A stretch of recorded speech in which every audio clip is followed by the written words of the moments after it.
اینجا طاق ریحون مطربه، ریحون مطرب و کوچه طرب.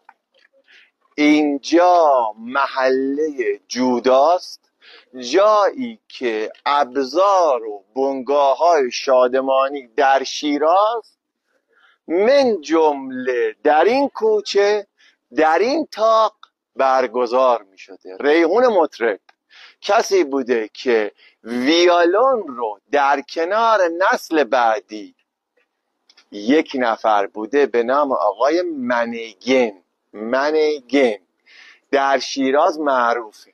ایشون بسیار ویولون رو خوب می نواخته. البته همین جور که از پشت سن هم اعلام کردن، شکر شیرازی جزو افرادی هست و بوده، خدا رحمتش کنه، که ایشون برای شادمانی در شهر شیراز وقت بسیار می‌گذاشته. ایجاد طرب و شادمانی خیلی مهمه.